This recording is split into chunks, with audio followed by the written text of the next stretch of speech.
नमस्कार। मेरे चैनल में आप सभी का बेहद स्वागत है। आज मैं आप सबके लिए लेकर आई हूँ कथा सम्राट मुंशी प्रेमचंद जी का प्रसिद्ध उपन्यास गोदान का अगला भाग।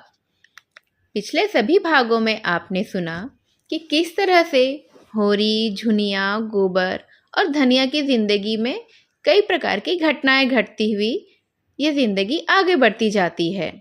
और पिछले भाग में आपने सुना कि किस तरह से सिलिया की ज़िंदगी में एक खुशखबरी आती है और इस खुशखबरी को अपने मन की बात को बताने के लिए वह सोना के घर निकल पड़ती है। रास्ते में किस तरह से वह उफनती नदी का सामना करती है और जब वह सोना के घर पहुंचती है तो रात के अंधेरे में सोना का पति किस तरह से उसे छेड़छाड़ करता है। और सिलिया इन सब बातों को दबाते हुए जब सोना से मिलती है तो वह तो देखकर हैरान हो जाती है। सोना मिलने के लिए उससे उठकर आंगन में आ गई थी, मगर सिल्लो से टूटकर गले नहीं मिली। सिल्लो ने समझा शायद मथुरा के खड़े रहने के कारण सोना संकोच कर रही है, या कौन जाने उसे अब अभिमान हो गया हो। सिल्लो चमारिन से गले मिलने में अपना अपमान समझती हो। उसका तो सारा उत्साह ठंडा हो गया। इस मिलन से हर्ष के बदले उसे ईर्ष्या ही होने लगी थी। सोना का रंग कितना खिल गया है और देह कैसी कंचन की तरह निखर गई है। गठन भी सुडौल हो गया है। मुख पर गृहिणित्व की गरिमा के साथ युवती की साहस छवि भी है। सिल्लो तो एक क्षण के लिए जैसे मंत्रमुग्ध सी खड़ी ताकती रह गई थी। यह वही सोना है जो सूखी सी देह लिए झोटे खोले इधर उधर दौड़ा करती थी। महीनों सिर में तेल ही नहीं पड़ता था, फटे चिथड़े लपेटे फिरती थी। आज अपने घर की रानी है। गले में हंसुली और हुमेल है, कानों में करन फूल और सोने की बालियां हैं, हाथों में चांदी के चूड़े और कंगन है, आंखों में काजल है, मांग में सिंदूर है। सिलिया के जीवन का स्वर्ग तो यही था और सोना को वहां देखकर वह प्रसन्ना हुई। इसे कितना घमंड हो गया है। कहाँ सिलिया के गले में बाहें डालकर घास छिलने जाती थी और आज सीधे ताकती भी नहीं है। उसने सोचा था सोना उसके गले लिपटकर जरा रोएगी, उसे आदर से बैठाएगी, उसे खाना खिलाएगी और गांव के और घरों के सैकड़ों बातें पूछेगी, अपने नए जीवन के अनुभव भी बयां करेगी। सुहाग रात और मधु मिलन की बातें होंगी। सोना के मुंह में तो दही जमी हुई है। वह यहाँ कर बहुत ही पछताई। आखिर सोना ने रूखे स्वर में पूछा, इतनी रात तू कैसे चली सिल्लो? सिल्लो ने आंसुओं को रोकने की चेष्टा करके कहा, तुमसे मिलने को बहुत जी चाहता था।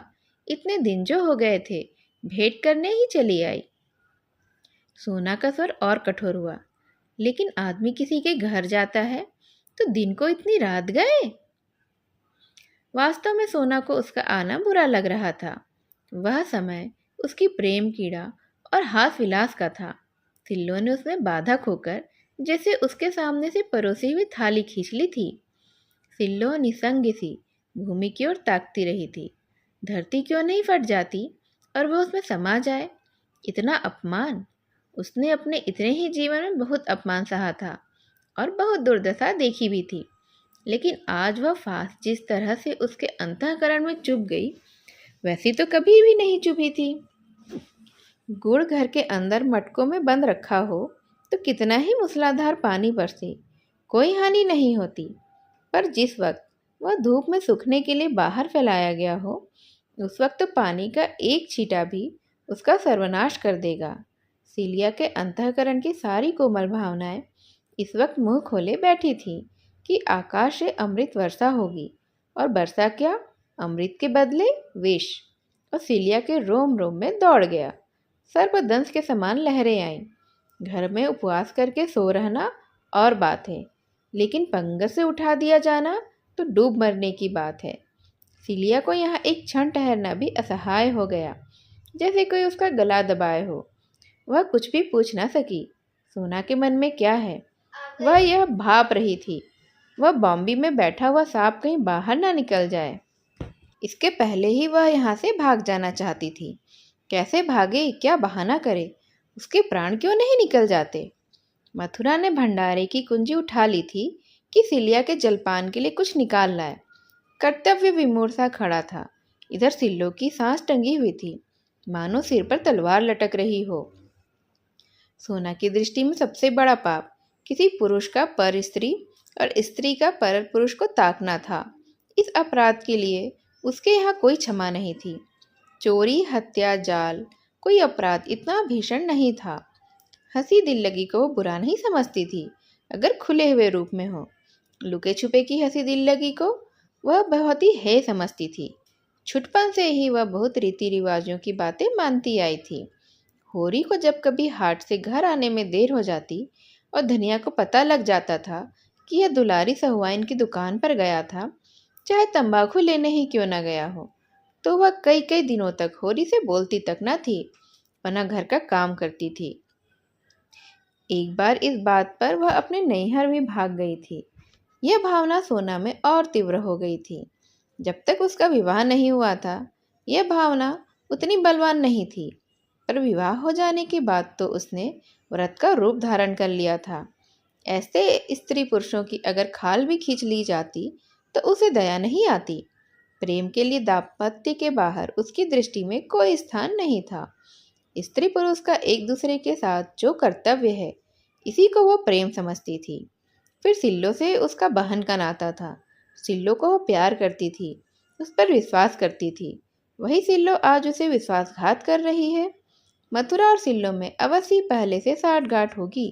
मथुरा उससे नदी के किनारे खेतों में मिलता होगा और आज वह इतनी रात गए नदी पार करके इसीलिए आई है। अगर उसने इन दोनों की बातें ना सुन ली होती तो उसे खबर तक ना होती। मथुरा ने प्रेम मिलन के लिए यही अवसर सबसे अच्छा समझा होगा। घर में सन्नाटा जो है, उसका हृदय सब कुछ जानने के लिए विकल हो रहा था। वह तो सारा रहस्य जान लेना चाहती थी, जिससे अपनी रक्षा के लिए कोई विधान सोच सके। और वह मथुरा यहाँ क्यों खड़ा है? क्या वह उसे कुछ बोलने भी नहीं देगा? उसने रोष से कहा, क्या बाहर क्यों नहीं चले जाते हो? यहीं पहरा देते रहोगे क्या? और मथुरा बिना कुछ कहे बाहर चला गया। उसके प्राण सूख जाते हैं कि कहीं सिल्लो ने सब कुछ सुन तो नहीं लिया। सिल्लो के प्राण सूख जाते थे कि वह लटकती तलवार सिर पर गिरा लेना चाहती है। तब सोना ने बड़े गंभीर स्वर में सिल्लो से पूछा, देखो सिल्लो, मुझे साफ साफ बता दो, नहीं मैं तुम्हारे सामने यहीं अपने गर्दन पर गंडास मार लूंगी।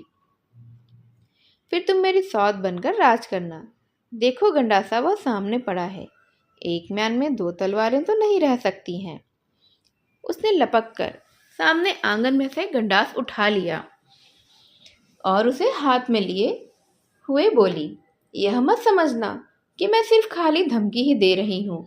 क्रोध में मैं क्या कर बैठूं नहीं कह सकती हूँ, तुम साफ साफ बता दो। सिलिया तो कांप उठी। एक एक शब्द उसके मुंह से निकल पड़ा, मानो ग्रामोफोन में भरी हुई आवाज हो। वह एक शब्द भी नहीं छिपा सकी। सोना के चेहरे पर भीषण संकल्प खेल रहा था, मानो खून सवार हो गया हो। सोना ने उसकी ओर बर्छी की से चुभने वाली आंखों से देखा और मानो कटार का आघात करती हुई बोली, ठीक ठीक कहती हो?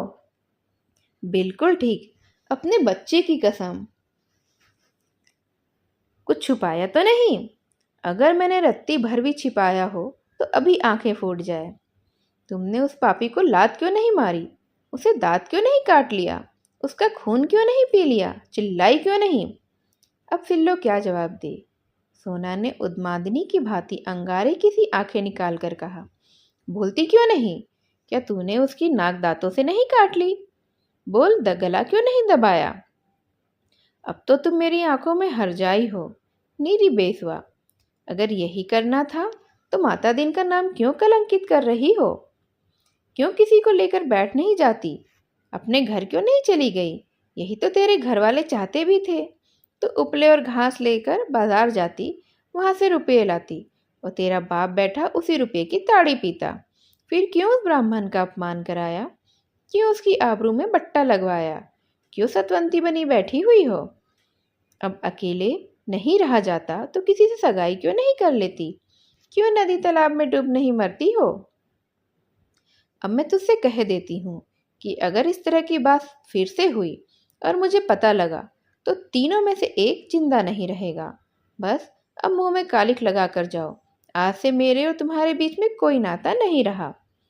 सिल्लो धीरे से उठी और संभल कर खड़ी हुई। जान पड़ा उसकी कमर टूट गई है। एक क्षण साहस बटोरती रही, किंतु अपने सफाई में कुछ सूझ नहीं पड़ा। आंखों के सामने अंधेरा था, सिर में चक्कर, कंठ सूख रहा था और सारी देह सुन्नी हो गई थी, मानो रोम छिद्रों में प्राण उड़े जा रहे हों। एक एक पग इस तरह रखती हुई मानो सामने गड्ढा हो, तब बाहर आई और नदी की ओर चली। द्वार पर ही मथुरा खड़ा था। बोला, इस वक्त कहाँ जाती हो सिल्लो? सिल्लो ने कोई जवाब नहीं दिया। मथुरा ने भी फिर कुछ नहीं पूछा। वही रुपहली चांदनी अभी भी छाई हुई थी। नदी की लहरें अब भी चांद की किरणों में नहा रही थी और सिल्लो विक्षिप्त सी स्वप्न छाया की भांति नदी में चली जा रही थी। मील करीब करीब पूरी तरह से जल चुका था, लेकिन उसी मील को फिर से खड़ा करना होगा। मिस्टर खन्ना ने अपनी सारी कोशिशें इसी बात पर लगा दी थीं। मजदूरों की तो हड़ताल जारी है, मगर उससे मिल मालिकों को कोई विशेष हानि नहीं है। नए आदमी तो कम वेतन पर ही मिल जा रहे हैं और भी जी तोड़कर जो काम करते हैं, क्योंकि उनमें सभी ऐसे हैं जिन्होंने बेकारी के कष्ट को भोग लिया है और अब अपना बस चले तो ऐसा अब कोई भी काम नहीं करना चाहते जिससे उनकी किसी भी तरह की जीविका में कोई बाधा पड़े। इस तरह से उनके लिए तो सारे काम आसान थे और उन्हें कोई शिकायत देने की बात भी नहीं थी। सिर झुकाए वे बेलों की तरह काम में लगे थे। घुड़कियां, गालियां, यहाँ तक कि डंडों की मार भी उनमें ग्लानि नहीं पैदा करती थी। और अब पुराने मजदूरों के लिए इसके सिवा कोई मार्ग ही नहीं रह गया है कि वह इसी घटी हुई मजदूरी पर काम करें और खन्ना साहब की खुशामद करें। पंडित ओमकारनाथ पर तो उन्हें अब रत्ती भर भी विश्वास नहीं रहा था। उन्हें वे अकेले दुकेले पाएं तो शायद उनकी बुरी गत बना दें, पर पंडित जी बहुत बचे हुए रहते हैं। चिराग जलने के बाद अपने कार्यालय से बाहर भी नहीं निकलते और अफसरों की खुशामद करने लगते हैं। मिर्जा खुर्शीद की धाक अब भी ज्यों की त्यों है, लेकिन मिर्जा जी इन बेचारों का कष्ट और उसके निवारण का उनके पास अब कोई उपाय नहीं था। मगर इसके साथ ही नए आदमियों के कष्ट का ख्याल उनको जिज्ञासु किए जा रहा था। मिस्टर खन्ना ने पुराने आदमियों को फिर से नौकरी के लिए इच्छुक देखा तो और भी अकड़ गए। हालांकि वह मन ही मन यह चाहते थे कि इस वेतन पर पुराने आदमी नयों से कहीं अच्छे हैं। नए आदमी अपना सारा जोर लगाकर भी पुराने आदमियों के बराबर काम नहीं कर सकते थे। पुराने आदमियों में से अधिकांश तो बचपन से ही मिल में काम करने के अभ्यस्त थे और खूब मंजे हुए थे। नए आदमियों में अधिकतर देहातों के दुखी किसान थे, जिन्हें खुली हवा और मैदान में पुराने जमाने के लकड़ी के औजारों से काम करने की आदत थी। मिल के अंदर उनका धम घुटता था। मिशनरी के तेज चलने वाले पुर्जों से उन्हें भय लगता था। आखिर जब पुराने आदमी खूब परास्त हो गए, तब खन्ना उन्हें बहाल करने पर राजी हुए। मगर नए आदमी इससे भी कम वेतन पर काम करने के लिए तैयार थे और अब डायरेक्टरों के सामने यह सवाल आया कि वह पुरानों को बहाल करें या नयों को रहने दें। डायरेक्टरों में आधे तो नए आदमियों का वेतन घटाकर रखने के पक्ष में थे। आधों की यह धारणा थी कि पुराने आदमियों को हाल के वेतन पर रख लिया जाए। थोड़े से ज़्यादा खर्च होंगे, मगर काम उससे कहीं ज़्यादा हो जाएगा। खन्ना मिल के प्राण थे, एक तरह से सर्वे सर्वा। डायरेक्टर तो उनके हाथ की कठपुतलियाँ ही थे। निश्चय खन्ना ही के हाथों में था और वह अपने मित्रों से नहीं, शत्रुओं से भी इस विषय में सलाह ले रहे थे। सबसे पहले तो उन्होंने गोविंदी की सलाह ली थी। जब से मालती की ओर से उन्हें निराशा हो गई थी और गोविंदी को मालूम हो गया था कि मेहता जैसा विद्वान और अनुभवी ज्ञानी आदमी मेरा कितना सम्मान करता है और मुझसे किस प्रकार की साधना की आशा रखता है, तब से दंपत्ति में स्नेह फिर से जाग उठा था। स्नेह ना कहो, मगर साहचर्य तो था ही। आपस में वह जलन, अशांति न थी, बीच की दीवार जैसे टूट गई थी। मालती के रंग ढंग की भी काया पलट होती जाती थी। मेहता का जीवन अब तक स्वाध्याय और चिंतन में गुजरा था। सब कुछ पढ़ चुकने के बाद और आत्मवाद और अनात्मवाद की खूब छानबीन कर लेने के बाद वह इसी तत्व पर पहुंच जाते थे कि प्रवृत्ति और निवृत्ति दोनों के बीच में जो सेवा मार्ग है, चाहे उसे कर्मयोग ही कहो, वही तो जीवन का सार्थक है। वही जीवन में ऊंचा और पवित्र बना सकता है। किसी सर्वज्ञ ईश्वर में उनका विश्वास नहीं था, यद्यपि वह अपनी नास्तिकता को प्रकट नहीं करते थे, इसीलिए कि वह इस विषय में निश्चित रूप से कोई मत स्थिर करना वह अपने लिए असंभव समझते थे। पर यह धारणा उनके मन में दृढ़ हो गई थी कि प्राणियों के जन्म मरण, सुख दुख, पाप पुण्य में कोई ईश्वरीय विधान तो नहीं है। उनका ख्याल था कि मनुष्य ने अपने अहंकार में अपने को इतना महान बना लिया है कि उसके हर काम की प्रेरणा ईश्वर की ओर से होती है। इसी तरह वह टिड्डियाँ भी ईश्वर को उत्तरदायी ठहराती होंगी, जब अपने मार्ग में समुद्र आ जाने पर अरबों की संख्या में नष्ट हो जाती हैं। इस तरह से वह अपने मत का बखान करते थे। उनकी दृष्टि में यह सब बातें गौड़ थीं और उनकी सार्थकता इसी में थी कि वह सेवा की जाए। इधर कभी कभी देहातों में चले जाते थे। किसानों के साथ 2-4 घंटे रहकर, कभी कभी उनके झोपड़ों में रात काटकर और उन्हीं का सब भोजन करके अपने को धन्य समझते थे। एक दिन वह सेमरी तक पहुंच गए और घूमते घामते बेलारी जा निकले। होरी द्वार पर बैठा चिलम पी रहा था कि मालती और मेहता आकर खड़े हो गए। मेहता ने होरी को देखते ही पहचान लिया और बोला, यही तुम्हारा गांव है? याद है, हम लोग राय साहब के यहाँ आए थे और तुम धनुष यज्ञ की लीला में माली बने थे। होरी की स्मृति जाग उठी, पहचाना और पटेश्वरी के घर की ओर कुर्सियां लाने चला। मेहता ने कहा, कुर्सियों का कोई काम नहीं, हम लोग इसी खाट पर बैठ जाते हैं। यहाँ कुर्सी पर बैठने नहीं, तुमसे कुछ सीखने आए हैं। दोनों खाट पर बैठे। होरी हतबुद्धि सा खड़ा था। इन लोगों की क्या खातिर करे? बड़े बड़े आदमी हैं, उनकी खातिर करने लायक उसके पास है ही क्या? आखिर में उसने पूछा, पानी लाऊं? मेहता ने कहा, हाँ, प्यास तो लगी है। कुछ मीठा भी लेता हूँ? हाँ, ले आओ अगर घर में हो तो। होरी घर में मीठा और पानी लेने गया। तब तक गांव के बालकों ने आकर इन दोनों आदमियों को घेर लिया और लगे नहीं रखने, मानो चिड़ियाघर के अनोखे जंतु आ गए हों।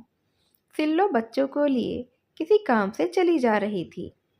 उन दोनों आदमियों को देखकर कौतूहलवश ठिठक गई। मालती ने आकर उसके बच्चे को गोद में ले लिया और प्यार करती हुई बोली, कितने दिनों का है? सिल्लो को ठीक न मालूम था। एक दूसरी औरत ने बताया, कोई साल भर का होगा, क्यों री? सिल्लो ने भी समर्थन कर दिया। मालती ने विनोद किया, बहुत प्यारा बच्चा है, इसे हमें दे दो। सिल्लो ने गर्व से फूल कर कहा, आप ही का तो है, तो लो मैं इसे ले जाऊं? ले जाइए, आपके साथ रहकर आदमी ही हो जाएगा। गांव की और महिलाएं भी आ गईं और मालती को होरी के घर में ले गईं। यहाँ मर्दों के सामने मालती से वार्तालाप करने का अवसर उन्हें नहीं मिलता।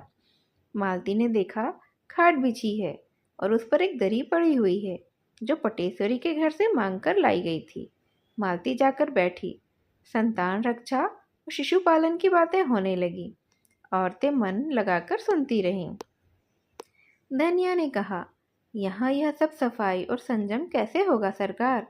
भोजन तक का तो कोई ठिकाना नहीं है।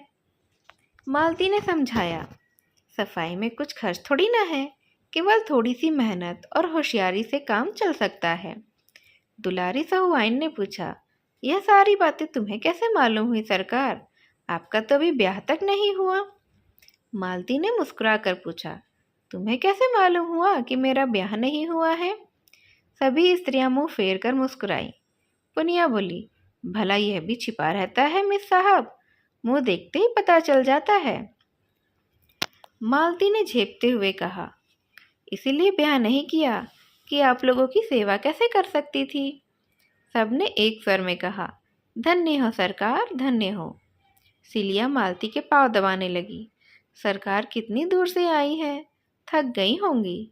मालती ने पाँव खींच कर कहा, नहीं नहीं, मैं नहीं थकी हूँ। मैं तो हवा गाड़ी पर आई हूँ। मैं चाहती हूँ आप लोग अपने बच्चे लाएं, तो मैं उन्हें देखकर आप लोगों को बताऊं कि आप उन्हें कैसे तंदुरुस्त और निरोग रख सकती हैं। जरा देर में 20-25 बच्चे आ गए। मालती उनकी परीक्षा करने लगी। कई बच्चों की आंखें उठी थीं। उनकी आंखों में दवा डाली। अधिकतर बच्चे दुर्बल थे, जिसका कारण था माता पिता को भोजन अच्छा न मिलना। मालती को यह जानकर आश्चर्य हुआ कि बहुत कम घरों में दूध होता था। घी के तो सालों से दर्शन ही नहीं हुए थे। मालती ने यहाँ भी उन्हें भोजन करने का महत्व समझाया, जैसा वह सभी गांवों में किया करती थी। उसका जी इसलिए जलता था कि ये लोग अच्छा भोजन क्यों नहीं करते। उसे ग्रामीणों पर क्रोध आ जाता था। क्या तुम्हारा जन्म इसीलिए हुआ है कि तुम मर मर कर कमाओ और जो कुछ पैदा हो उसे खा भी ना सको?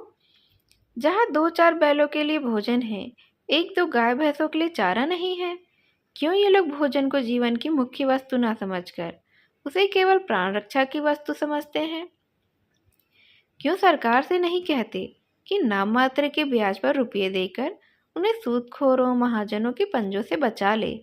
उसने जिस किसी से पूछा, यही मालूम हुआ कि उनकी कमाई का बड़ा भाग महाजनों का कर्ज चुकाने में खर्च हो जाता है।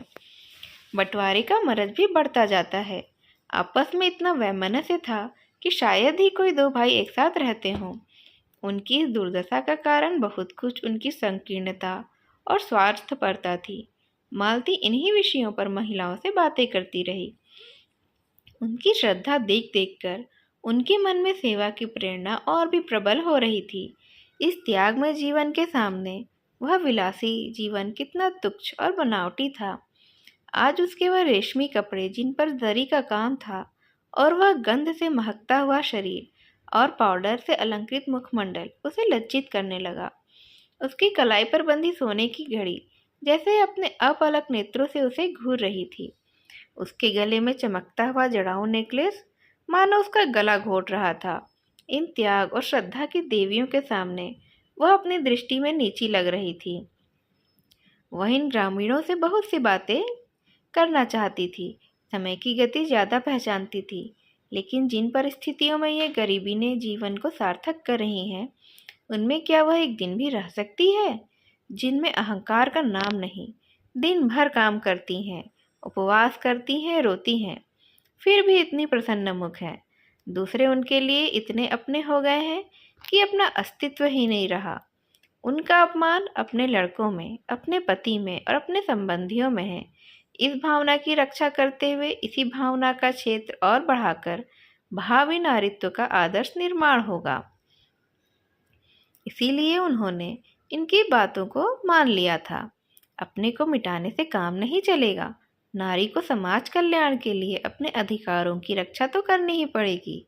इस तरह जैसे इन किसानों ने अपनी रक्षा के लिए इस देवत्व का कुछ त्याग करना ही पड़ेगा। संध्या तब तक हो चुकी थी। मालती को औरतें अब तक घेरे हुई थी। उसकी बातों से जैसे उन्हें तृप्ति ही ना होती थी। कई औरतों ने उससे रात को यहीं रुकने का आग्रह किया। मालती को भी उनका यह सरल स्नेह ऐसा प्यारा लगा कि उसने उनका निमंत्रण स्वीकार कर लिया। रात को औरतें उसे अपना गाना सुनाएंगी। मालती ने भी प्रत्येक घर में जा जाकर उनकी दशा से परिचय प्राप्त करने में ही अपने समय का सदुपयोग किया।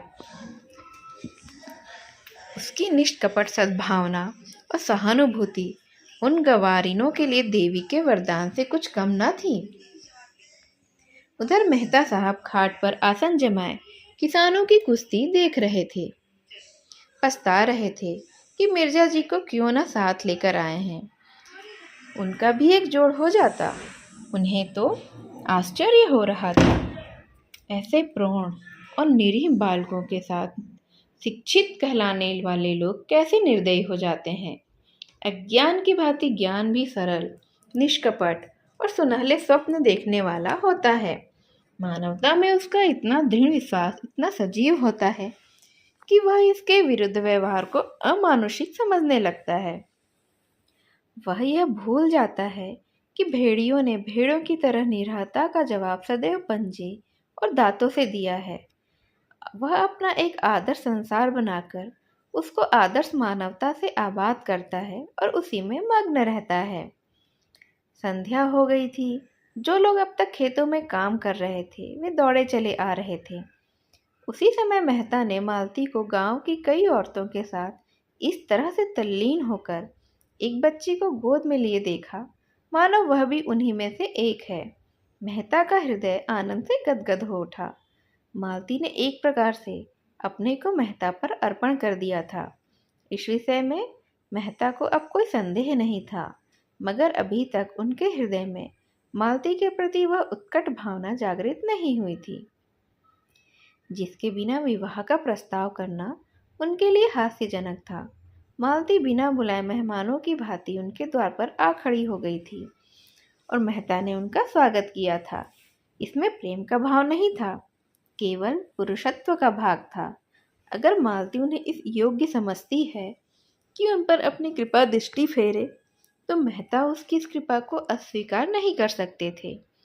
और इसके साथ ही वह मालती को गोविंदी के रास्ते से हटा देना भी चाहते थे। और वह जानते थे मालती जब तक आगे पाँव न जमा लेगी वह पिछला पाँव नहीं उठाएगी। वह जानते थे मालती के साथ छल करके वह अपनी निजता का परिचय दे रहे हैं। इसके लिए उनकी आत्मा उन्हें बराबर धिक्कारती रही थी, मगर ज्यों-ज्यों वह मालती को निकट से देखते थे उनके मन में आकर्षण बढ़ता जाता था। रूप का आकर्षण तो उन पर कोई असर नहीं कर सकता था, यह तो गुण का आकर्षण था। यह वह जानते थे जिसे सच्चा प्रेम कह सकते थे, केवल एक बंधन में बंध जाने के बाद ही पैदा हो सकता है। इसके पहले जो प्रेम होता है वह तो रूप की आसक्ति मात्र है, जिसका कोई टिकाव नहीं। मगर इसके पहले यह निश्चय तो कर ही लेना था कि जो पत्थर साहचर्य के खरात पर चढ़ेगा उसमें खरात जाने की क्षमता है या नहीं। सभी पत्थर तो खरात पर चढ़कर सुंदर मूर्तियां नहीं बन जाते हैं। इतने दिनों में मालती ने उनके हृदय के भिन्न भिन्न भागों में अपनी रश्मियां डाली थी, पर अभी तक वे केंद्रित होकर उस ज्वाला के रूप में नहीं फूट पड़ी थीं, जिससे उनका सारा अंतःस्थल प्रज्वलित हो जाता। आज मालती ने ग्रामीणों में मिलकर और सारे भेदभाव मिटाकर इन रश्मियों को मानो केंद्रित कर दिया।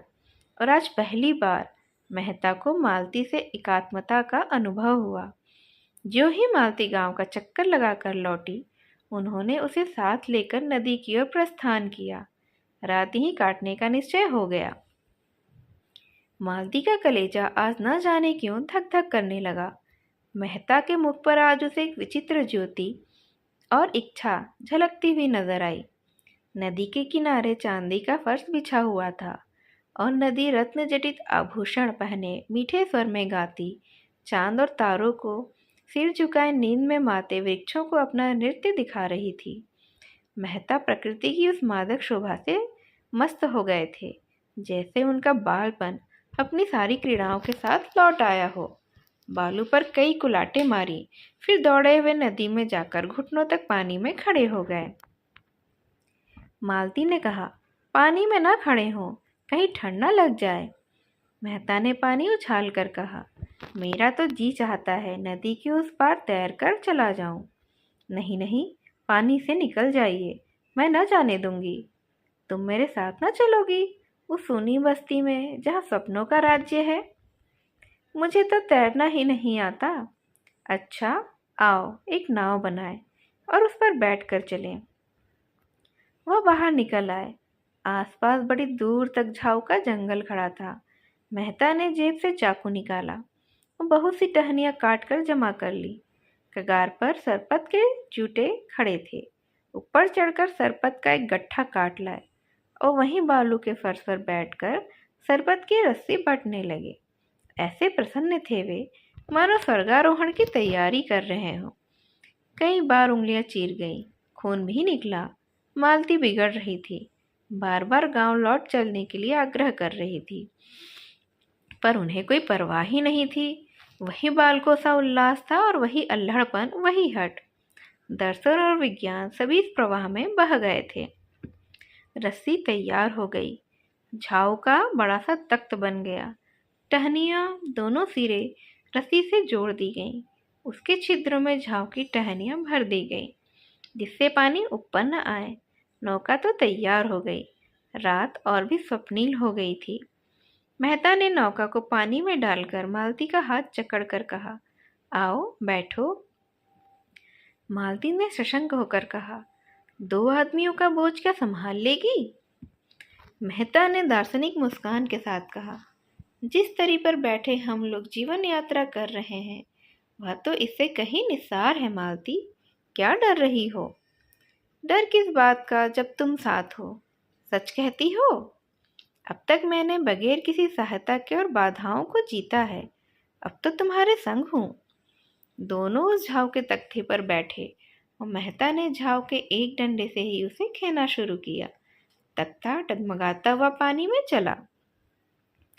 मालती ने मन को इस तख्ते से हटाने के लिए पूछा, तुम तो हमेशा शहरों में रहे, गांव के जीवन का तुम्हें कैसे अभ्यास हो गया? मैं तो ऐसा तख्ता कभी नहीं बना सकती थी। मेहता ने उसे अनुरक्त नेत्रों से देखकर कहा, शायद यह मेरे पिछले जन्म के संस्कार हैं। प्रकृति से स्पर्श होते ही जैसे मुझ में नया सा जीवन आ जाता है। नस नस में स्फूर्ति दौड़ने लगती है। एक एक पक्षी, एक एक पशु जैसे मुझे आनंद का निमंत्रण देता हुआ जान पड़ता है। मैंने भूले हुए सुखों की याद दिला रहे हो। यह आनंद मुझे और कहीं नहीं मिलता मालती, संगीत के रुलाने वाले स्वरों में भी नहीं, दर्शन की ऊंची ऊंची उड़ानों में भी नहीं। जैसे ये सब मेरे अपने सगे हों। प्रकृति के बीच आकर मैं जैसे अपने को पा जाता हूँ, जैसे पक्षी अपने घोंसले में आकर रहता है। तख्ता थोड़ा थोड़ा डगमगाया, कभी तिरछा, कभी सीधा और कभी चक्कर खाता हुआ चला जा रहा था। सहसा मालती ने कातर कंठ से पूछा, और मैं तुम्हारे जीवन में कभी नहीं आती? मेहता ने उसका हाथ पकड़कर कहा, आती हो, बार बार आती हो, सुगंध के एक झोंके की तरह, कल्पना की एक छाया की तरह, और फिर अदृश्य हो जाती हो। दौड़ता हूँ कि तुम्हें करपाश में बांध लूं, पर हाथ मेरे खुले रह जाते हैं और तुम गायब हो जाती हो। मालती ने उन्माद की दशा में कहा, लेकिन तुमने इसका कारण भी सोचा और समझना चाहा? हाँ मालती, बहुत सोचा, बार बार सोचा। अच्छा, तो तुम्हें क्या मालूम हुआ? यही कि मैं जिस आधार पर जीवन का भवन खड़ा करना चाहता हूँ वह तो अस्थिर है। यह कोई विशाल भवन नहीं, केवल एक छोटी सी शांत कुटिया है, लेकिन उसके लिए भी तो कोई स्थिर आधार चाहिए ना। मालती ने अपना हाथ छुड़ाकर जैसे मान करते हुए कहा, यह झूठा आक्षेप है। तुमने सदैव मुझे परीक्षा की आंखों से देखा, कभी प्रेम की आंखों से नहीं। क्या तुम इतना भी नहीं जानते कि नारी परीक्षा नहीं चाहती, प्रेम चाहती है? परीक्षा गुणों को अवगुण, सुंदर को असुंदर बनाने वाली चीज है।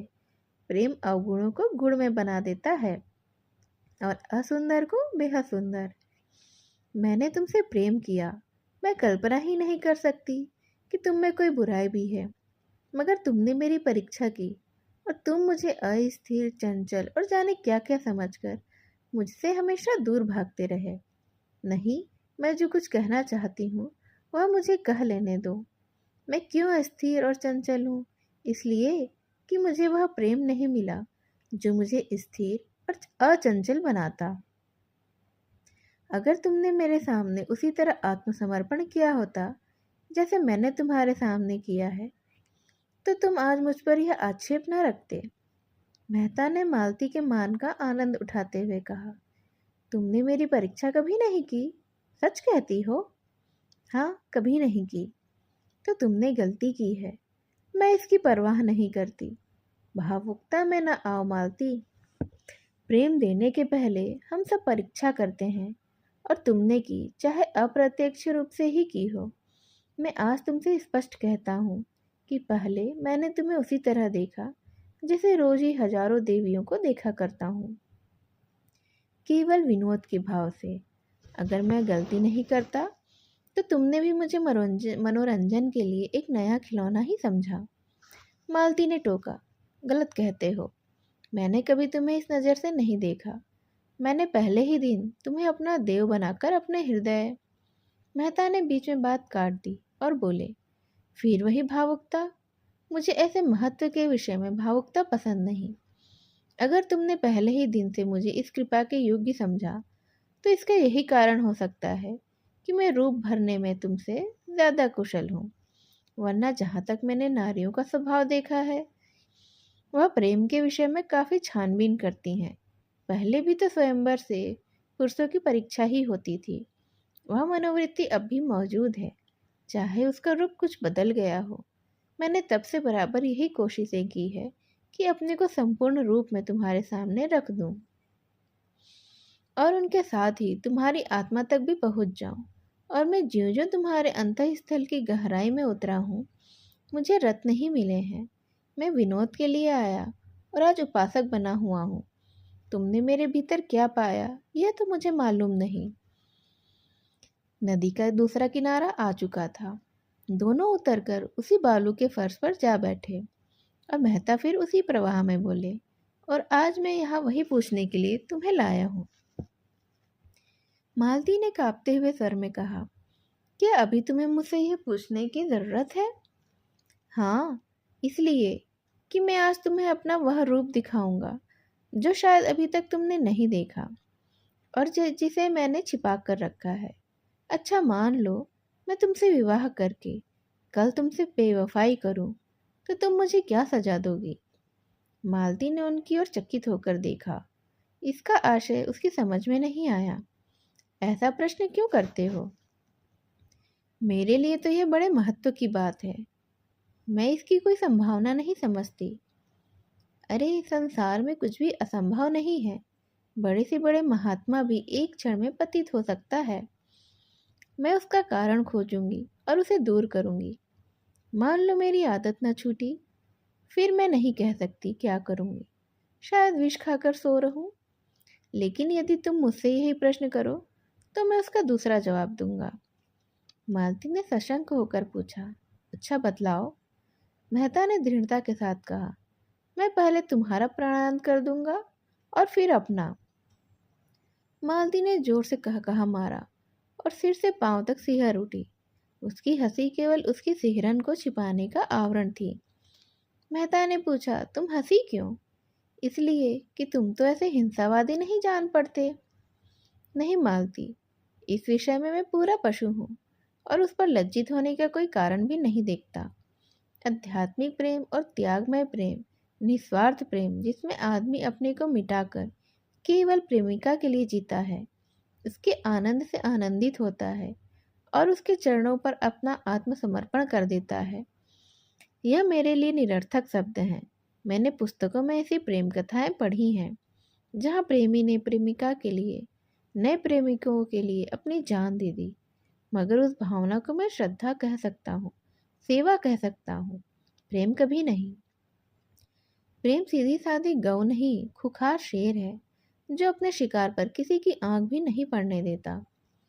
मालती ने उनकी आंखों में आंखें डालकर कहा, अगर प्रेम खुखार शेर है तो मैं उससे दूर ही रहूंगी। मैंने तो उसे गाय ही समझ रखा था। मैं प्रेम को संदेह से ऊपर समझती हूँ। वह देह की वस्तु नहीं, आत्मा की वस्तु है। संदेह का वहाँ जरा भी स्थान नहीं और हिंसा तो संदेह का ही परिणाम है। वह संपूर्ण आत्मसमर्पण है। उसके मंदिर में तुम परीक्षक बनकर नहीं, उपासक बनकर ही वरदान पा सकते हो। वह उठकर खड़ी हो गई और तेजी से नदी की तरफ चली, मानो उसने अपना खोया हो मार्ग पा लिया हो। ऐसी स्फूर्ति का उसे कभी अनुभव न हुआ। उसने स्वतंत्र जीवन में भी अपने में एक दुर्बलता पाई थी जो उसे सदैव आंदोलित करती रहती थी, सदैव अस्थिर रखती थी। उसका मन जैसे कोई आश्रय खोज रहा था जिसके बल पर टिक सके, संसार का सामना कर सके। अपने में उसे यह शक्ति न मिलती थी। बुद्धि और चरित्र की शक्ति देखकर वह उसकी ओर लालायित होकर चली जाती थी। पानी की भांति हर एक पात्र का रूप धारण कर लेती थी। उसका अपना कोई रूप न था। उसकी मनोवृत्ति अभी तक किसी परीक्षार्थी छात्रा की सी थी। छात्रा को पुस्तकों से प्रेम हो सकता है और हो भी जाता है, लेकिन वह पुस्तक के उन्हीं भागों पर ज़्यादा ध्यान देती है जो परीक्षा में आ सकते हैं। उसकी पहली गरज परीक्षा में सफल होना है, ज्ञानार्जन इसके बाद है। अगर उसे मालूम हो जाए कि परीक्षक बड़ा दयालु है या अंधा है और छात्रों को यूं ही पास कर दिया जाएगा, तो शायद वह पुस्तकों की ओर आंख उठाकर भी ना देखे। मालती जो कुछ करती थी मेहता को प्रसन्न करने के लिए। उसका मतलब था मेहता का प्रेम और विश्वास प्राप्त करना, उसके मनोराज्य की रानी बन जाना, लेकिन उसी छात्रा की तरह अपनी योग्यता का विश्वास जमा कर। लियाकत आ जाने से परीक्षक आप ही आप उससे संतुष्ट हो जाएगा, इतना धैर्य उसे नहीं था। मगर आज मेहता ने जैसे उसे ठुकराकर उसकी आत्मशक्ति को जगा दिया। मेहता को जब से उसने पहली बार देखा था, तभी से उसका मन उसकी ओर झुका था। उसे वह अपने परिचितों में सबसे समर्थ जान पड़े थे। उसके परिष्कृत जीवन में बुद्धि की प्रखरता और विचारों की दृढ़ता ही सबसे ऊंची वस्तु थी। धन और ऐश्वर्य को तो वह केवल खिलौना समझती थी, जिसे खेल कर लड़के तोड़फोड़ डालते हैं। रूप में भी अब उसके लिए विशेष आकर्षण नहीं था, यद्यपि कुरूपता के लिए घृणा जरूर थी। उसको तब बुद्धि शक्ति ही अपनी ओर झुका सकती थी, जिसके आश्रय में उसमें आत्मविश्वास जगे, अपने विकास की उसे प्रेरणा मिले, अपने में शक्ति का संचार हो, अपने जीवन की सार्थकता का ज्ञान हो। मेहता के बुद्धि बल और तेजस्विता ने उसके ऊपर अपनी मोहर लगा दी और तब से वह अपना संस्कार करती चली जाती थी। जिस प्रेरक शक्ति की उसे जरूरत थी वह मिल गई थी और अज्ञात रूप से उसे गति और शक्ति दे रही थी। जीवन का नया आदर्श जो उसके सामने आ गया था, वह अपने को उसके समीप पहुंचाने की चेष्टा करती हुई और सफलता का अनुभव करती हुई उस दिन की कल्पना कर रही थी जब वह और मेहता एकात्म हो जाएंगे, और यह कल्पना उसे और भी दृढ़ और निष्ठावान बना रही थी। मगर आज जब मेहता ने उसकी आशाओं को द्वार तक लाकर प्रेम का वह आदर्श उसके सामने रखा, जिसमें प्रेम को आत्मा समर्पण के क्षेत्र से गिराकर भौतिक धरातल तक पहुंचा दिया गया था, जहाँ संदेह और ईर्ष्या और भोग का राज है, तब उसकी परिष्कृत बुद्धि आहत हो उठी और मेहता से जो उसे श्रद्धा थी उसे एक धक्का सा लगा, मानो कोई शिष्य अपने गुरु को कोई नीच कर्म करते देख ले। उसने देखा मेहता की बुद्धि प्रखरता प्रेम तत्व को पशुता की ओर खींच लिए जाती है और उसके देवत्व की ओर से आंखें बंद कर लेती है, और यह देखकर उसका दिल बैठ गया। मेहता ने कुछ लज्जित होकर कहा, आओ कुछ देर और बैठें। मालती बोली, नहीं, अब लौटना चाहिए, देर हो रही है। राय साहब का सितारा बुलंद था। उनके तीनों मंसूबे पूरे हो गए थे। कन्या की शादी धूमधाम से हो गई थी, मुकदमा भी जीत गए थे और निर्वाचन में सफल ही ना हुए थे, होम मेंबर भी हो गए थे। चारों ओर से बधाइयाँ मिल रही थी, तारों का तांता लगा हुआ था। इस मुकदमे को जीतकर उन्होंने ताल्लुकेदारों की प्रथम श्रेणी में स्थान प्राप्त कर लिया था। सम्मान तो उनका पहले भी किसी से कम नहीं था, मगर अब तो उसकी जड़ें और भी गहरी और मजबूत हो गई थीं। सामयिक पत्रों में उनके चित्र और चरित्र दनादन निकल रहे थे। कर्ज की मात्रा बहुत बढ़ गई थी, मगर अब राय साहब को इसकी परवाह नहीं थी। वह इस नई मिल्कियत का एक छोटा सा टुकड़ा बेचकर कर्ज से मुक्त हो सकते थे। सुख की जो ऊंची से ऊंची कल्पना उन्होंने की थी, उससे कहीं ऊंचे जा पहुंचे थे। अभी तक उनका बंगला केवल लखनऊ में था, और अब नैनीताल, मसूरी और शिमला तीनों स्थानों में एक एक बंगला बनवाना लाजिम हो गया। अब उन्हें यह शोभा नहीं देता कि इन स्थानों में जाए तो होटलों में या किसी दूसरे राजा के बंगले में ठहरे। जब सूर्य प्रताप सिंह के बंगले इन सभी स्थानों में थे, तो राय साहब के लिए बड़ी लज्जा की बात थी कि उनके बंगले ही ना हो। संयोग से बंगले बनवाने की जहमत भी उठानी ना पड़ी। बने बनाए बंगले सस्ते दामों में मिल गए। हर एक बंगले के लिए माली, चौकीदार, कारिंदा, खानसामा आदि भी रख लिए गए थे। और सबसे बड़े सौभाग्य की बात तो यह थी कि अब की हिज मैजेस्टी के जन्मदिन के अवसर पर उन्हें राजा की पदवी मिल गई। अब उनकी आकांक्षाएं, महत्वाकांक्षाएं संपूर्ण रूप से संतुष्ट हो गईं। उस दिन खूब जश्न मनाया गया और इतनी शानदार दावत हुई कि पिछले सारे रिकॉर्ड टूट गए। जिस वक्त हिज एक्सेलेंसी गवर्नर ने उन्हें पदवी प्रदान की, गर्व के साथ राजभक्ति की ऐसी तरंग उनके मन में उठी कि उनका एक एक रोम उससे पल्लवित हो उठा। यह है जीवन। नहीं, विद्रोहियों के फेर में पड़कर व्यर्थ बदनामी ली, जेल गए और अफसरों की नजरों से गिर गए। जिस डीएसपी ने उन्हें पिछली बार गिरफ्तार किया था, इस वक्त वह उनके सामने हाथ बांधे खड़ा था और शायद अपने अपराध के लिए क्षमा मांग रहा था। मगर जीवन की सबसे बड़ी विजय उन्हें उस वक्त हुई जब उनके पुराने परास्त शत्रु सूर्य प्रताप सिंह ने उनके बड़े लड़के रुद्रपाल सिंह से अपनी कन्या से विवाह का संदेशा भेज दिया। राय साहब को न मुकदमा जीतने की इतनी खुशी हुई थी और न ही मिनिस्टर होने की। वह सारी बातें कल्पना में आती थी, मगर यह बात तो आशातीत ही नहीं, कल्पनातीत थी। वही सूर्य प्रताप सिंह जो अभी कई महीने तक उन्हें अपने कुत्तों से भी नीचे समझता था, वह आज उनकी लड़की के लिए इनके लड़के का प्रस्ताव भेज रहा है। कितनी असंभव बात। रुद्रपाल इस समय एमए में पढ़ता था। बड़ा निर्भीक, पक्का आदर्शवादी, अपने ऊपर भरोसा रखने वाला, अभिमानी, रसिक और आलसी युवक था, जिसे अपने पिता की ये धन और मान लिप्सा बुरी लगती थी। राय साहब इस समय नैनीताल में थे। यह संदेश पाकर फूल उठे। यद्यपि वह विवाह के विषय में लड़के पर किसी तरह का दबाव डालना नहीं चाहते थे, पर इसका उन्हें विश्वास था कि वह जो कुछ निश्चय कर लेंगे उसमें रुद्रपाल को कोई आपत्ति नहीं होगी। और राजा सूर्य प्रताप सिंह से नाता हो जाने पर ऐसा सौभाग्य की बात थी कि रुद्रपाल का सहमत न होना ख्याल में भी नहीं आ सकता था। उन्होंने तुरंत राजा साहब को यह बात बता दी और उसी वक्त रुद्रपाल को फ़ोन किया। रुद्रपाल ने जवाब दिया, मुझे स्वीकार नहीं है। राय साहब को अपने जीवन में न कभी इतनी निराशा हुई थी और न ही इतना क्रोध आया था। उन्होंने पूछा, कोई वजह? समय आने पर मालूम हो जाएगा। मैं अभी जानना चाहता हूँ, पर मैं नहीं बतलाना चाहता हूँ। तुम्हें मेरा हुक्म मानना ही पड़ेगा।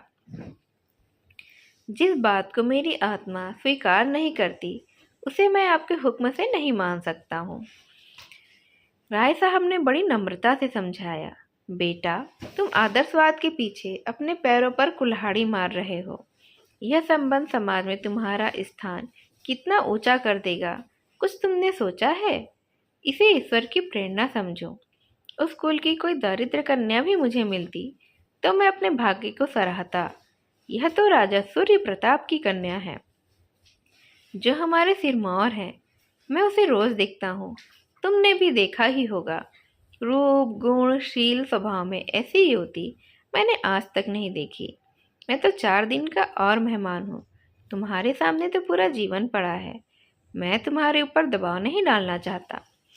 तुम जानते हो विवाह के विषय में मेरे कितने ऊंचे विचार हैं, लेकिन मेरा यह भी तो धर्म है कि अगर तुम्हें गलती करते देखूं तो चेतावनी दे दूं। रुद्रपाल ने इसका जवाब दिया, मैं इस विषय में पहले ही निश्चय कर चुका हूँ। अब कोई परिवर्तन नहीं कर सकता। राय साहब को लड़के की जड़ता पर फिर से क्रोध आ गया। गरज कर बोले, मालूम होता है तुम्हारा सिर फिर गया है। आकर मुझसे मिलो, विलंब न करना। मैं राजा साहब को अपनी जबान दे चुका हूँ। रुद्रपाल ने जवाब दिया, खेद है, मुझे अभी अवकाश नहीं है। दूसरे दिन राय साहब खुद ही आ गए। दोनों अपने अपने शस्त्रों से सजे तैयार खड़े थे। एक और संपूर्ण जीवन का मंजा हुआ अनुभव था, समझौतों से भरा हुआ। दूसरी ओर कच्चा आदर्शवाद, जिद्दी, उद्दंड और बेहद निर्मम। राय साहब ने सीधे मर्म पर आघात किया। मैं जानना चाहता हूँ, वह कौन लड़की है? रुद्रपाल ने अचल भाव से कहा, अगर आप इतने उत्सुक हैं तो सुनिए। वह मालती देवी की बहन सरोज है। राय साहब आहत होकर गिर पड़े। अच्छा, वह? आपने तो सरोज को देखा होगा। खूब देखा है। तुमने राजकुमारी को देखा है या नहीं? जी हाँ, खूब देखा है।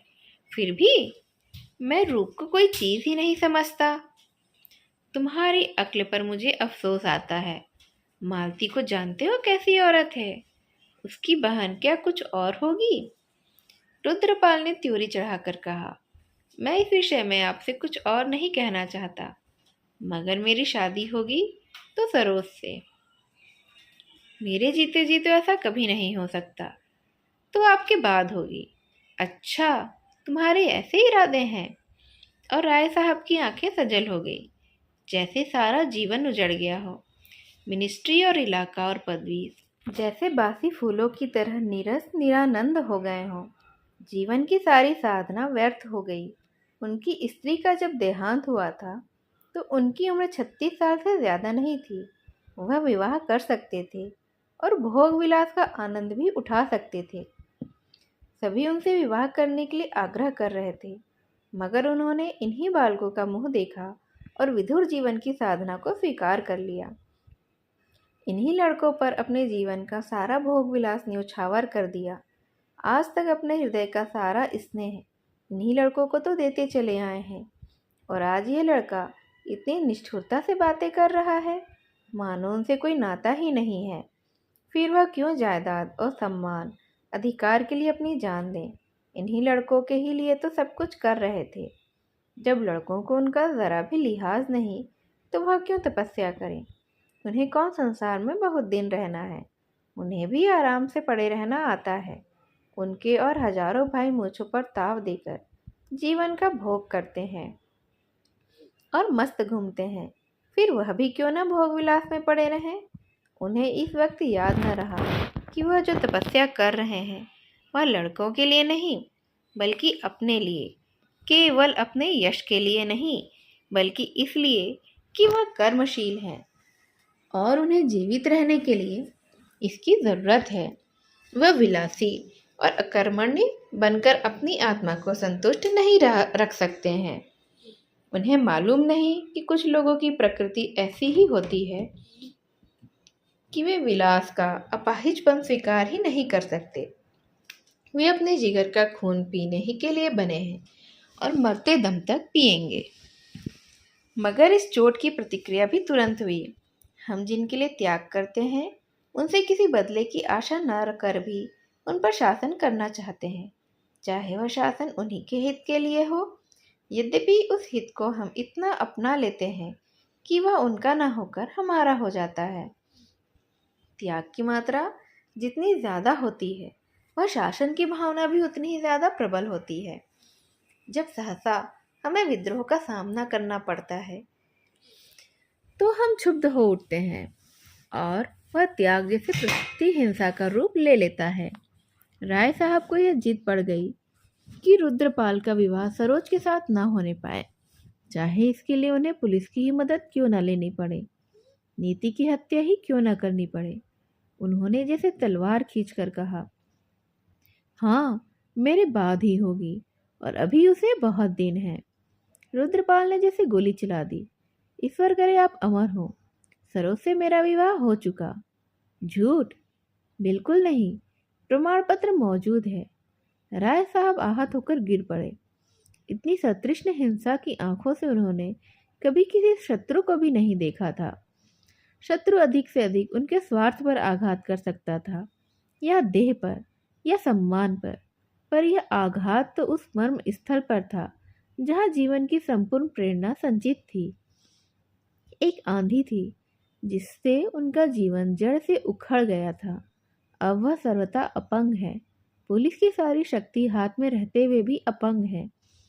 बल का प्रयोग उनका अंतिम शस्त्र था। वह शस्त्र उनके हाथ से निकल चुका था। रुद्रपाल बालिग है, सरोज भी बालिग है, और रुद्रपाल अपनी रियासत का मालिक है। उनका उस पर कोई दबाव नहीं।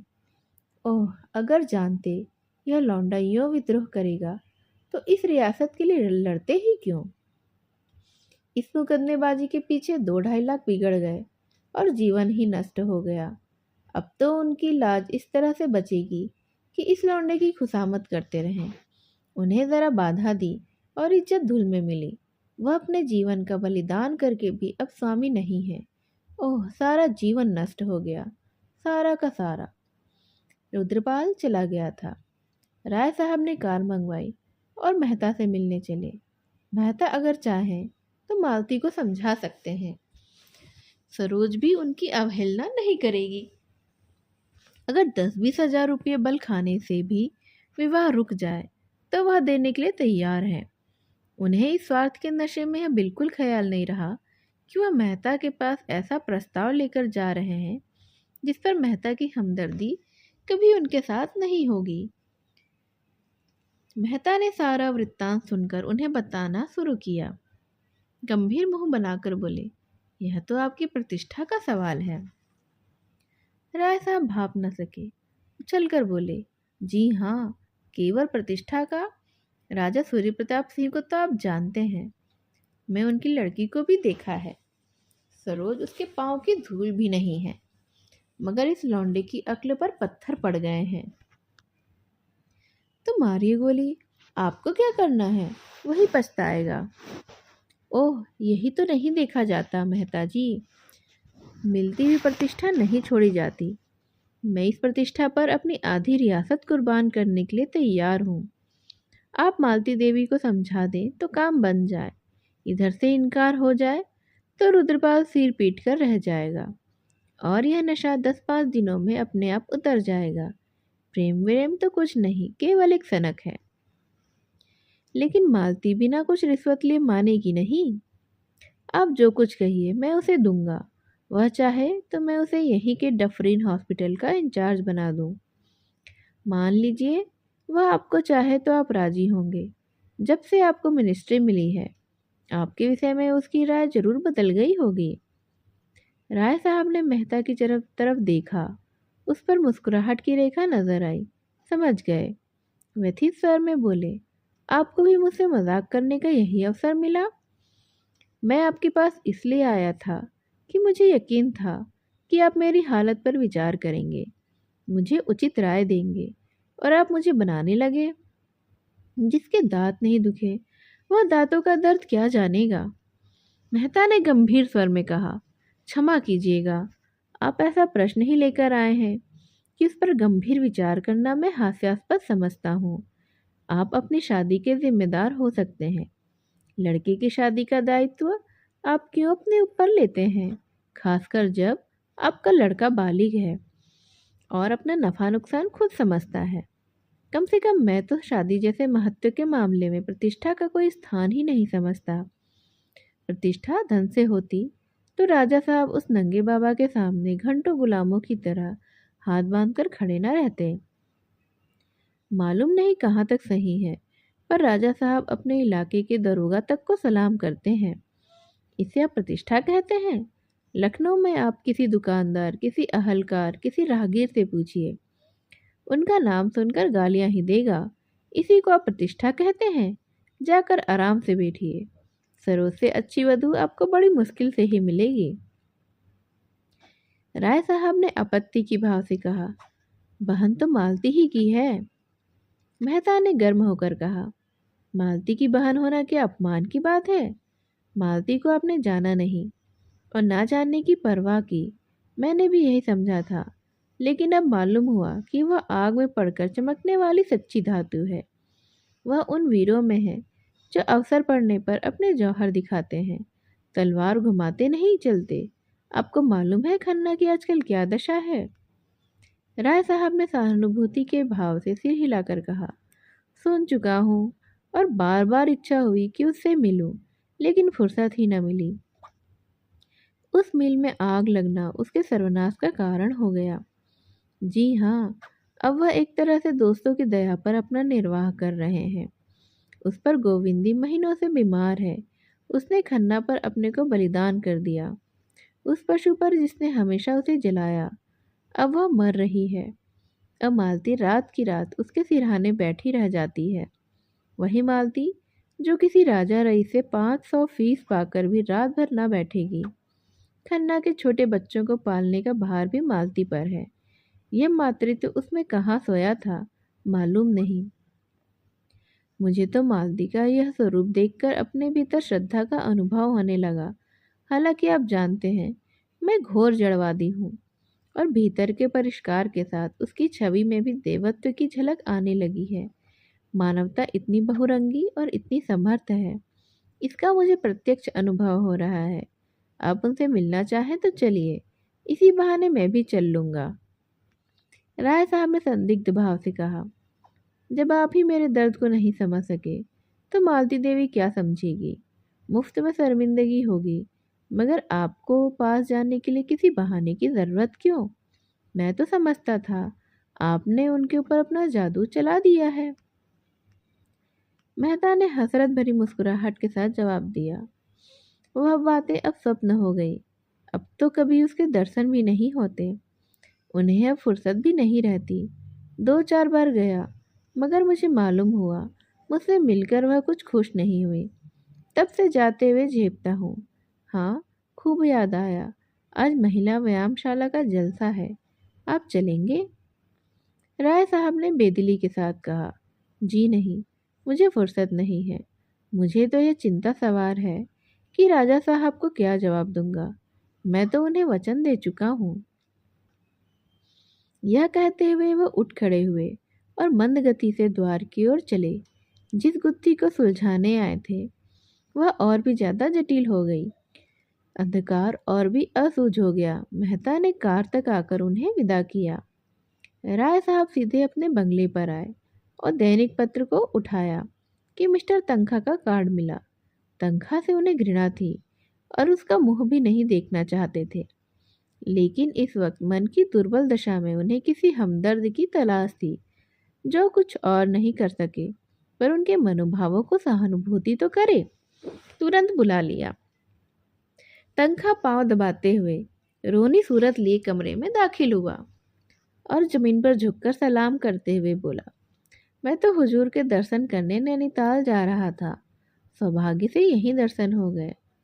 हुजूर का मिजाज तो अच्छा है। इसके बाद उन्होंने बड़ी लच्छेदार भाषा में और अपने पिछले व्यवहार को बिल्कुल भूलकर राय साहब का यशोगान आरंभ किया। ऐसी होम मेंबरी कोई क्या करेगा? जिधर देखिए उधर हुजूर के ही चर्चे हैं। यह पद हुजूर ही को शोभा देता है। राय साहब मन में सोच रहे थे, यह आदमी कितना बड़ा धूर्त है। अपनी गरज पड़ने पर गधे को दादा कहने वाला, परले सिरे का बेवका और निर्लज। मगर उन्हें उन पर क्रोध न आया, दया आई। पूछा, आजकल आप क्या कर रहे हैं? कुछ नहीं हुजूर, बेकार बैठा हूँ। इसी उम्मीद से आपकी खिदमत में हाजिर होने जा रहा था कि अपने पुराने खादिमों पर निगाह रहे।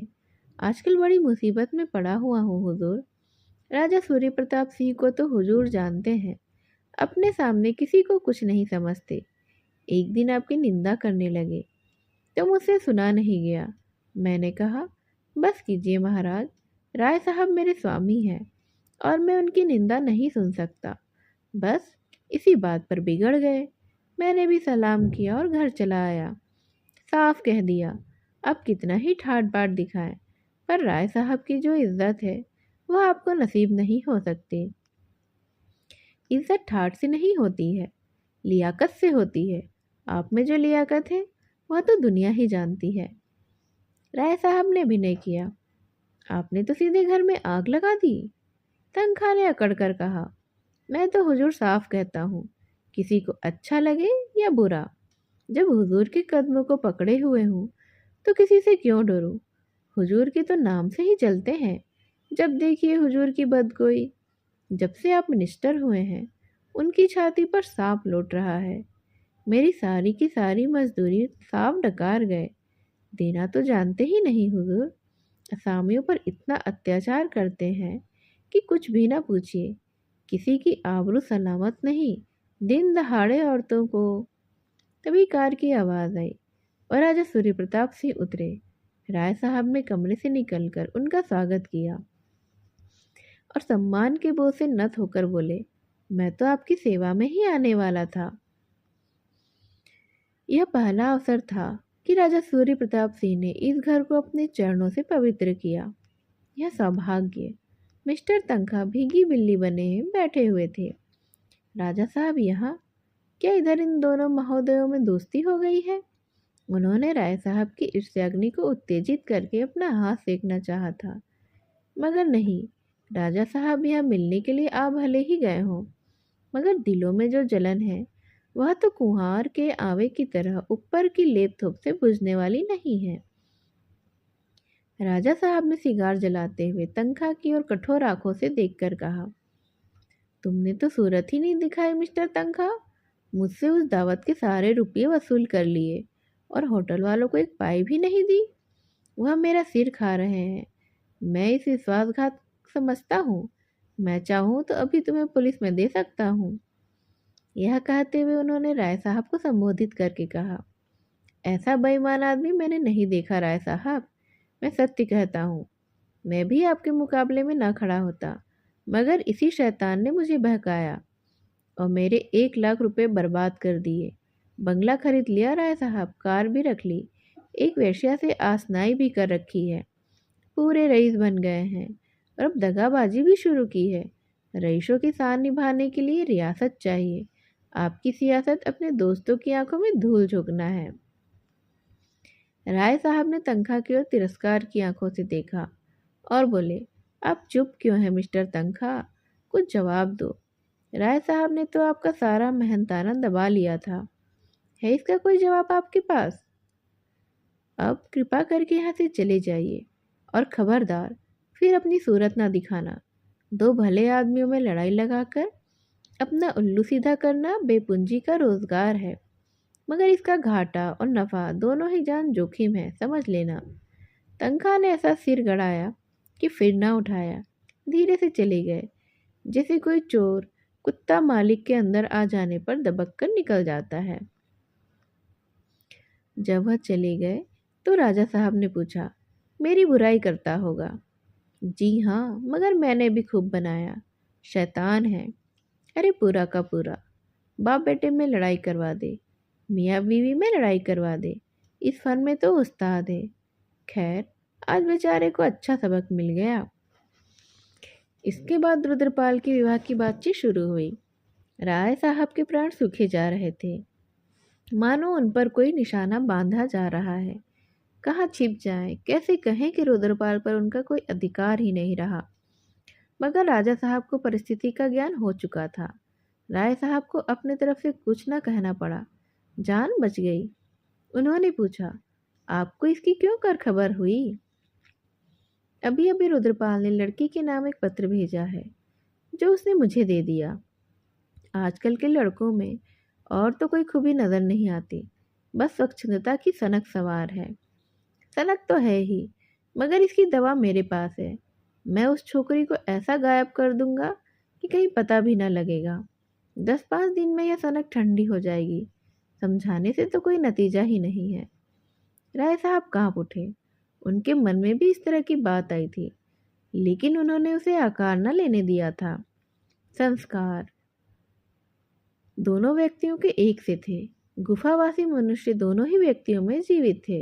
राय साहब ने उसे ऊपरी वस्त्रों से ढाक दिया था, राजा साहब में वह नग्न था।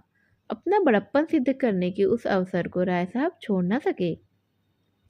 जैसे लज्जित होकर बोले, लेकिन यह 20वीं सदी है, 12वीं नहीं।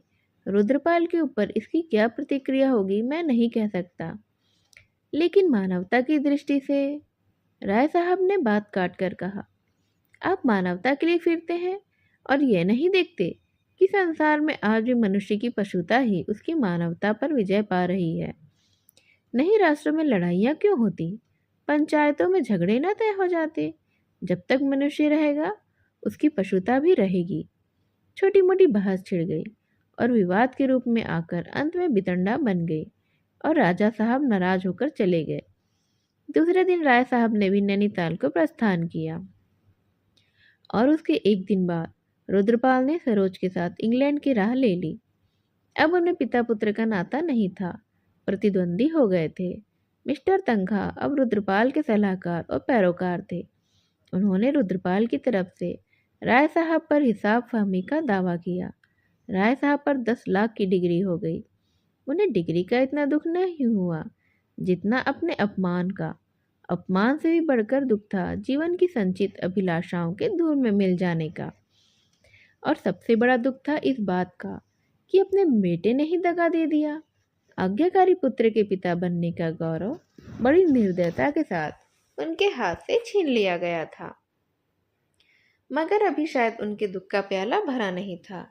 जो कुछ कसर थी वह लड़की और दामाद के संबंध विच्छेद ने पूरी कर दी। साधारण हिंदू बालिकाओं की तरह मीनाक्षी भी बेजबान थी। बाप ने जिसके साथ ब्याह कर दिया उसके साथ चली गई। लेकिन स्त्री पुरुष में प्रेम नहीं था।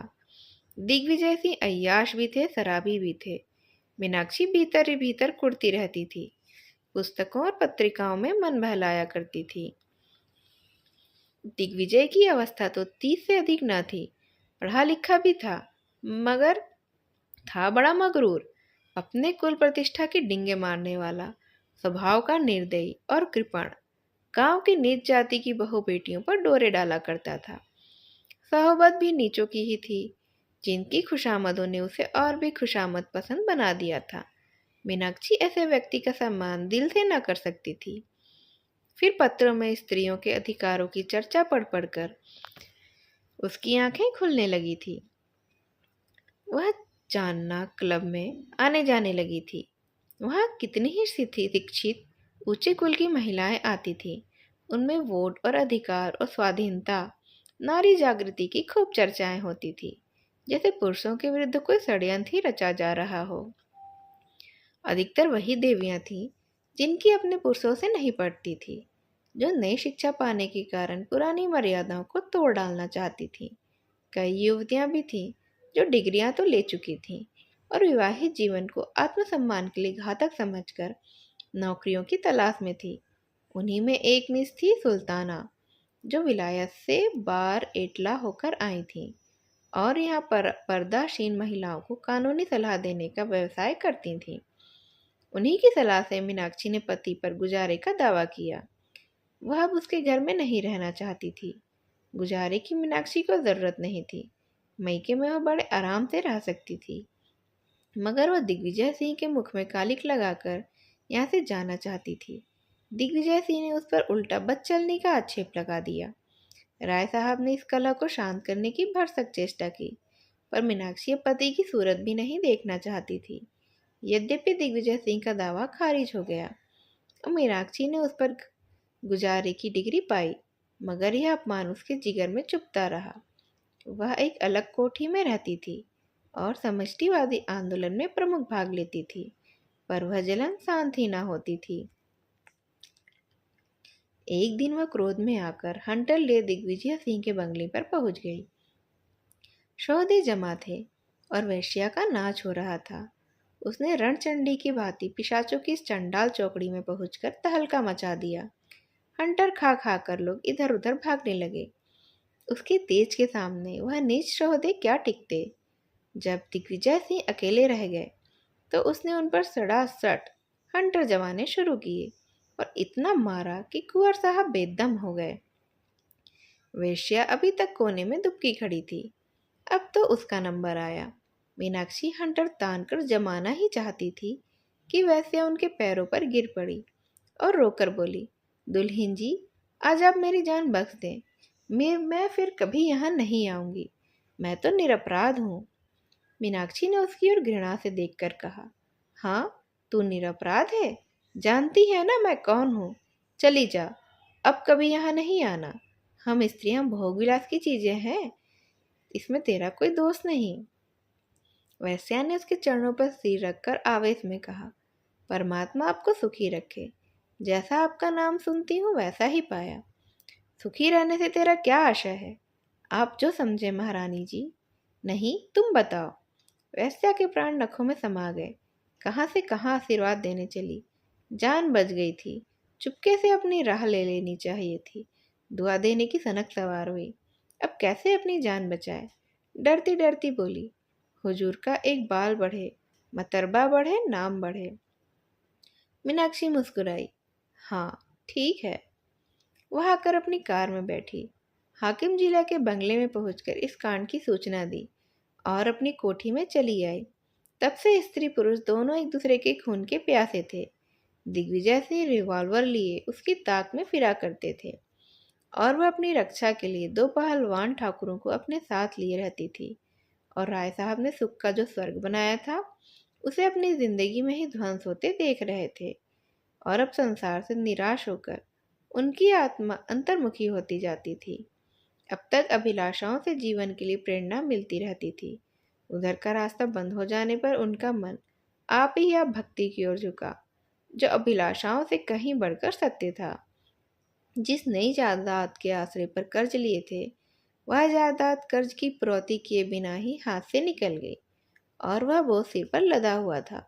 मिनिस्ट्री से जरूर अच्छी रकम मिलती थी, मगर वह सारी की सारी उस पद की मर्यादा का पालन करने में ही उड़ जाती थी और राय साहब को अपनी राजसी ठाट निभाने के लिए वही आसामियों पर इजाफा और बेदखली और नजराना लेना पड़ता था, जिससे उन्हें घृणा थी। वह प्रजा को कष्ट नहीं देना चाहते थे। उनकी दशा पर उन्हें दया आती थी, लेकिन अपनी ज़रूरतों से वे बेहद हैरान थे। मुश्किल यह थी कि उपासना और भक्ति में भी उन्हें शांति नहीं मिलती थी। वह मोह को छोड़ना चाहते थे, पर मोह उन्हें छोड़ ही नहीं पाता था। और इसी खींचतान में वह आगे क्या करते हैं, किस तरह से अपने पुत्र को वापस अपनी ज़िंदगी में लाते हैं और अपनी बेटी की ज़िंदगी को संवारते हैं, यह जानने के लिए हम अगले भाग को सुनेंगे। मेरे इस भाग को ध्यान से सुनने के लिए आप सभी का धन्यवाद। नमस्कार।